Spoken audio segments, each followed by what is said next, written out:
नमस्कार. आज आपण एका अत्यंत महत्त्वाच्या आणि भक्तिमय महिन्याबद्दल बोलणार आहोत. श्रावण महिना. हो, श्रावण. भगवान शिवासाठी हा काळ खूप पवित्र मानला जातो. साधारणपणे जुलै-ऑगस्टमध्ये येतो हा महिना. बरोबर. आणि विशेषतः उत्तर आणि पश्चिम भारतात याचे एक वेगळं महत्त्व आहे, नाही का? अगदी खरंय. श्रावण म्हटलं की लगेच भगवान शिव आणि त्यांची उपासना डोळ्यासमोर येते. भक्तीचा आणि श्रद्धेचा महिना आहे हा. हो ना.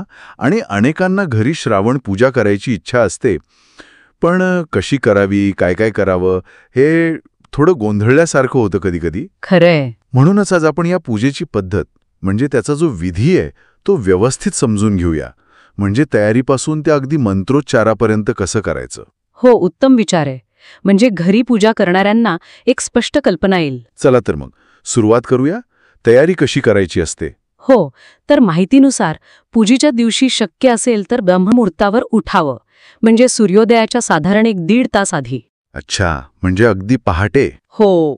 मग अभ्यंग स्नान करायचं, तिळाचं तेल किंवा इतर कोणतं सुगंधी तेल लावून स्नान, आणि मग स्वच्छ कपडे घालायचे, शक्यतो पांढरे किंवा फिकट रंगाचे. म्हणजे एक प्रकारची शारीरिक आणि मानसिक शुद्धी झाली ही. अगदी.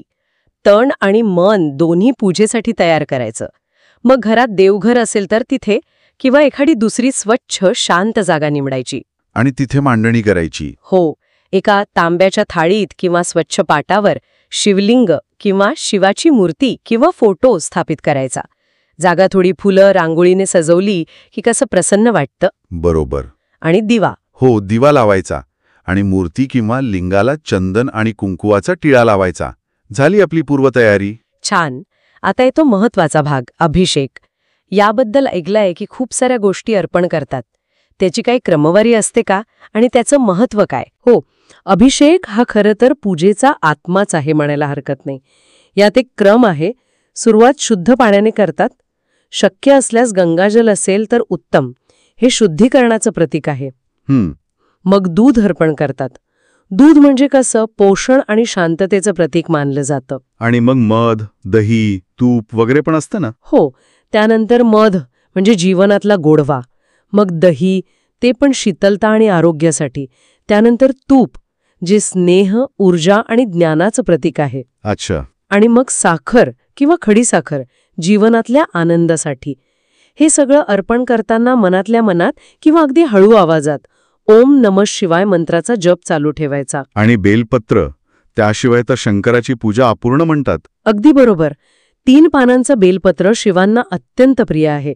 ते त्रिगुणांचं किंवा शंकराच्या त्रिनेत्रांचं प्रतीक मानलं जातं. ते अर्पण केल्याने शिव प्रसन्न होतात अशी श्रद्धा आहे. आणि सोबत धोत्र्याचं फूल, तेही शंकराला प्रिय आहे. मग भस्म अर्पण करतात, ते वैराग्याचं प्रतीक. चंदन म्हणजे शीतलता, आणि मग इतर उपलब्ध फुलं वाहायची. म्हणजे अभिषेक झाल्यावर काय? अभिषेक पूर्ण झाला की शिवलिंग किंवा मूर्ती स्वच्छ पुसून घ्यायची. मग वस्त्र अर्पण करायचं. आणि त्यानंतर नैवेद्य. नैवेद्यात काय काय चालतं? ताजी फळं चालतात, सुकामेवा चालतो, किंवा पंचामृत म्हणजे ते दूध, दही, तूप, मध, साखरेचं मिश्रण, किंवा घरी बनवलेला कोणताही सात्विक पदार्थ चालतो. एक प्रकारे देवाला धन्यवाद म्हणणं आहे हे. आणि आरती? हो. नैवेद्यानंतर धूप, दीप लावून घंटा वाजवत शिवाची आरती करायची. ओम जय शिव ओंकार ही आरती खूप प्रसिद्ध आहे, किंवा दुसरं कोणतं शिवभजन म्हटलं तरी चालतं. आरती म्हणजे प्रकाशाने देवाची ओवाळणी, पूजेची मंगल सांगता होते त्याने. बरं. आणि मंत्रपठणाबद्दल काय माहिती आहे? आरती झाली की थोडा वेळ शांत बसायचं. मग शिवचालीसा किंवा महामृत्युंजय मंत्राचं पठण किंवा श्रवण करायचं. महामृत्युंजय मंत्र तर आरोग्य आणि भयमुक्तीसाठी खूप प्रभावी मानला जातो. शक्य असेल आणि जाणकार कोणी असेल तर रुद्राभिषेक पठण ऐकणं किंवा करणं हेही खूप चांगलं. शेवटी अगदी शांत चित्ताने थोडा वेळ ध्यान करून आपल्या मनातल्या इच्छा, प्रार्थना शिवापुढे मांडायच्या. ही झाली पूजेची एक सविस्तर पद्धत. पण श्रावणात काही विशेष गोष्टी पण पाळल्या जातात ना, जसं की सोमवारचं व्रत आणि आहाराचे नियम. हो, नक्कीच. श्रावणातला प्रत्येक सोमवार म्हणजे श्रावण सोमवार खूप महत्वाचा मानला जातो. बरेच जण या दिवशी उपवास करतात. उपवासाचे पण प्रकार असतात ना? हो. काही जण फक्त फलाहार करतात, काही जण निर्जला म्हणजे पाणी पण नाही पित, तर काही लोक संध्याकाळी एकदा जेवतात. पण हे व्रत पूर्णपणे ऐच्छिक आहे, ज्याच्या त्याच्या श्रद्धेचा भाग आहे. आणि आहाराबद्दल काय? सात्विक आहारावर एवढा भर का असतो? हो, श्रावणात सात्विक आहार घेण्याची परंपरा आहे. म्हणजे कांदा, लसूण, मांसाहार, मद्यपान अशा गोष्टी टाळल्या जातात. का? म्हणजे काय विचार आहे यामागे? यामागे विचार असा की हे जे तामसिक अन्न आहे ते आपलं मन आणि शरीर उत्तेजित किंवा जड बनवतं, तर सात्विक अन्न कसं शांत ठेवतं, एकाग्र राहायला मदत करतं. आणि उपासनेसाठी तेच गरजेचं आहे ना, मन शांत हवं. बरोबर. म्हणजे श्रावण पूजा ही फक्त एक पूजा नाहीये, तर ती एक समग्र उपासना आहे, ज्यात शारीरिक शुद्धी आहे, मानसिक एकाग्रता आहे, तयारी, अभिषेक, नैवेद्य, आरती, मंत्रपठन आणि मग ते सोमवारचं व्रत आणि सात्विक आहार या सगळ्यालाच महत्त्व आहे. अगदी बरोबर. ही सगळी माहिती जी आहे ती श्रावण महिन्यातील या महत्वाच्या धार्मिक परंपरेची रचना आणि त्यामागची जी भावना आहे ती समजून घ्यायला नक्कीच मदत करेल. खरंय. आणि जाता जाता एक विचार येतोय मनात. आपल्या माहितीमध्ये त्याचा थेट उल्लेख नाहीये, पण विचार करायला काय हरकत आहे? काय? आपण अभिषेकात ज्या वस्तू वापरतो, पाणी, दूध, मध, दही, तूप, या सगळ्या नैसर्गिक गोष्टी आहेत. यांचं आणि आपल्या पंचमहाभूतांचं काही नातं असू शकेल का?